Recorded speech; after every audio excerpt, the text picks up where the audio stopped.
Office Wife.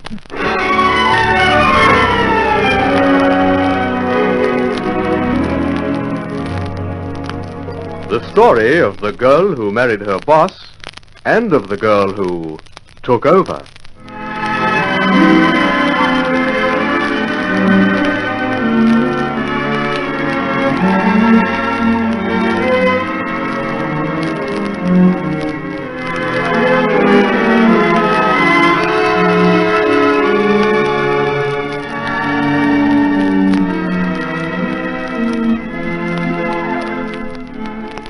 Here is Geoffrey Pilgrim to commence a further chapter of Office Wife.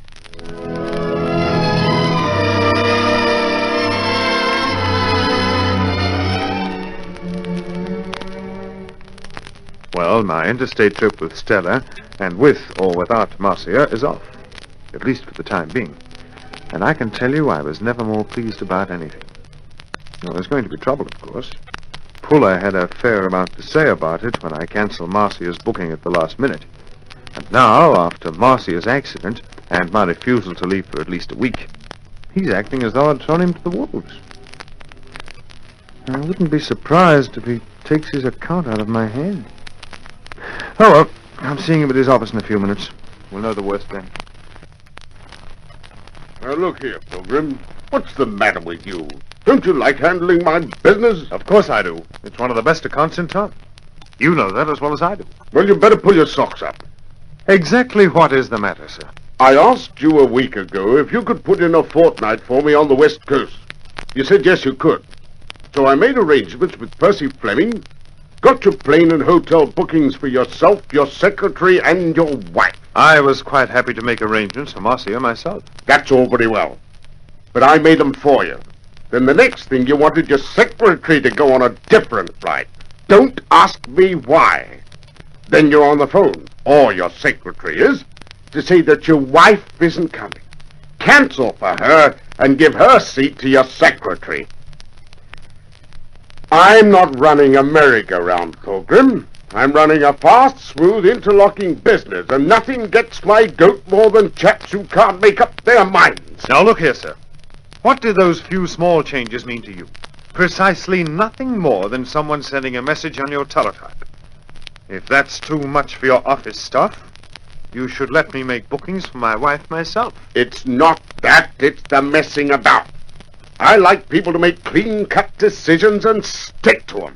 Well, I'm sorry I put you about, Mr. Puller. Look here, young fellow. I've a fair idea why you were chopping and changing all the time. Maybe I shouldn't have any idea. Maybe I ought to shut up. But it looks darned odd to me if a man, his wife, and his secretary can't even travel on the same plane. I don't see why my wife need come into this discussion at all, sir. She's in it very definitely when you say you can't get away because she's had an accident. I'm not leaving till she's out of hospital, Mr. Puller. And that's flat. But according to what I hear, there's nothing wrong with her. Well, she was cracked on the head rather badly. Does she have to have both legs off before I concern myself?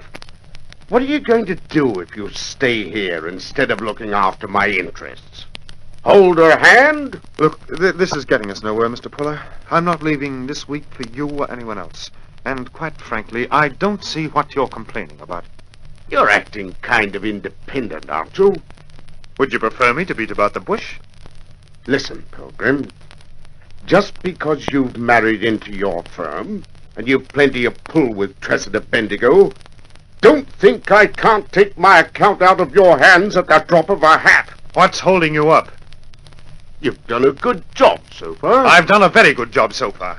I've cut your costs, and I've secured you 2 big contracts with shipping tighter than it's been for years. I've put you in every day and half my nights, and I've involved myself in personal difficulties, all to do what you call a good job. And do you know why? Well, why? Because I'm married into the firm. Get one thing straight, Mr. Puller. So far from lying down on the job because I have some pull, I've been running twice as hard. So if you think you can get your account handled better somewhere else, you can tear our agreement up today. Now, I might do that. I'm only waiting to see what Fleming and Bendigo have to say at the conference this afternoon. What time is it? 2:30. Will you be there? For the first part of it. All right. I'll see you then. There's nothing personal in this, Pilgrim, but business is business. Yes. And we mustn't let anything come before business, must we, Mr. Fuller? Oh, no. We mustn't do that.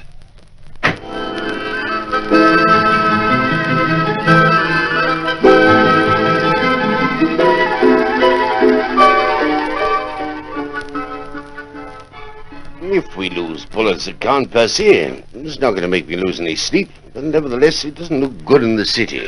Palmer can handle it. Possibly, eh?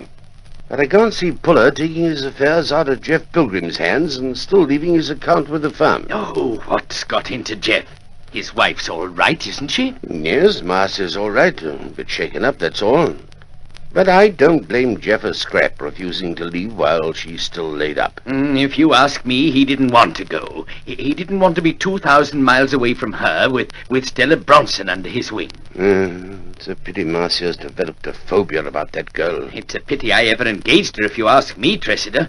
What with Marcia, your niece, married to our best executive, jealous of his secretary, and because of it, Puller's account going west, what are we running, a management corporation or a fourth-rate vaudeville act? Well, I don't see that Benny Puller's up in the air because Marcia has taken a dislike to Stella Bronson. In the last analysis, that's what's at the bottom of it. Well, look here.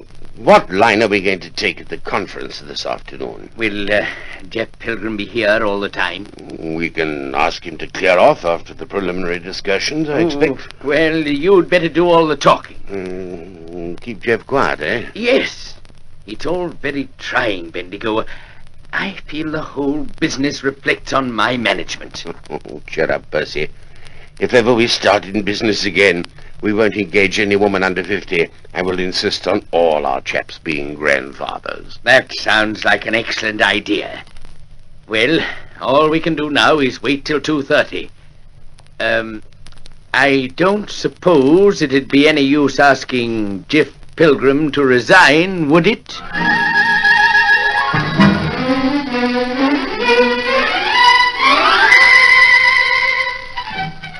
What did Benny Puller have to say, Jeff? He was pretty terse. You think he might take his account somewhere else? I'm practically certain he will. Well, surely not. I'll know this afternoon. If he does, I'll have to resign, of course. But that's ridiculous. You can do whatever you please in the firm. Just so long as you're married to Marcia. It so happens, Stella, that's one thing I don't take into account. I still don't see why you have to be stiff-necked and talk about resigning. You can't lose accounts worth $50,000 a year and keep your job, no matter whom you're married to. Oh, well, if I do resign, it won't break your heart, will it? Much you'd care if it did. Let's keep away from personality, shall we? It won't make any difference to you if I leave, except that you'll be taking dictation from Harry Palmer instead of from me. Jeff, why don't you clear everything up? You only have to say you'll go out to the coast tomorrow. If your husband had been knocked about in a car smash, wouldn't you stick around for a day or two? Puller's being darned unreasonable, and I told him so this morning. But Marcia's all right. She's probably making the most of her precious bruises just to keep you here. Now look here, Stella. Your tenner a week doesn't give you the privilege of butting into my private affairs. Oh, I don't want to butt in, Jeff. But I don't want to see you leave the firm for things that aren't your fault either. I'm touched. And if Marcia was half a wife, she'd make you go. Miss Bronson, will you kindly get on with your work and allow me to run my private life? You'll get plenty of trips away with my successor. Mr. Puller's here, Jeff. Will you come up? Right away, Mr. Fleming. Here we go, Stella. Keep your fingers crossed. I've had them crossed all day. Good afternoon, gentlemen. Good afternoon. Well, I don't suppose we'll get anywhere by mincing matters, gentlemen. Mr. Puller's not satisfied. He wants to know what we're going to do about it. Is that the position? That's the position, Bendigo. And it's my pigeon because I insist on staying here till my wife's out of the wood. Your wife is out in the wood. If she were dying or something, it'd be different. Are you married, Mr. Puller? Oh, no. Of course you're not. That's nothing at all to do with it, young fellow. Now, just a minute. This is getting us nowhere. I'm a fast operator. I've got a lot of competitors. and I sink or swim according to my snap decisions. I've been swimming a long time, and now I'm in a big way. When I say a thing, I expect my fellows to jump to it. Pilgrim, you're not jumping fast enough. Right. Now it's my turn. Now, just hang on a minute, Jeff. No, sir. Mr. Puller, you take a pride in saying exactly what you mean, don't you? Straight from the shoulder and all that. That's me. All right, you can dish it out. Now let's see if you can take it.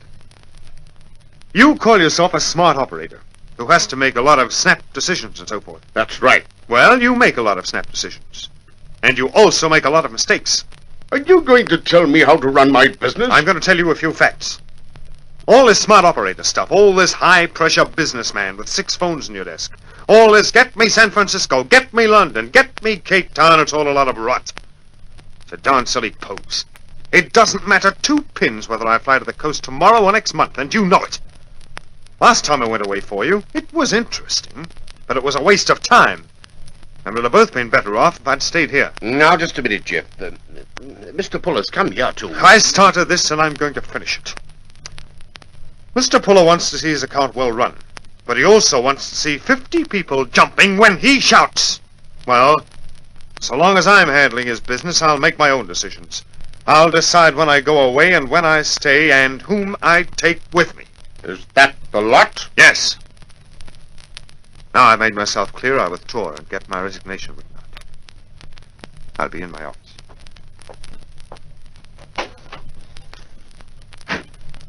Well, gentlemen, that appears to be that. Pilgrim's out. So we may as well tear up our agreement, eh? I'll arrange something with my lawyers in the morning.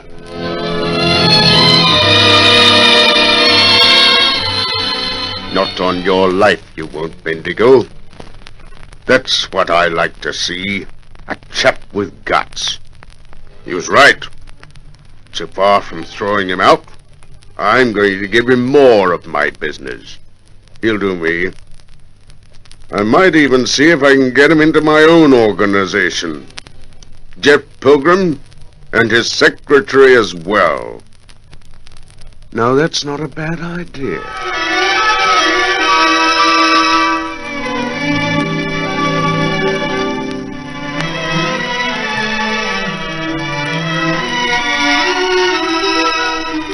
We invite you to listen again to further episodes of Office Wife, written by L.J. Hardy, a Donovan Joyce production.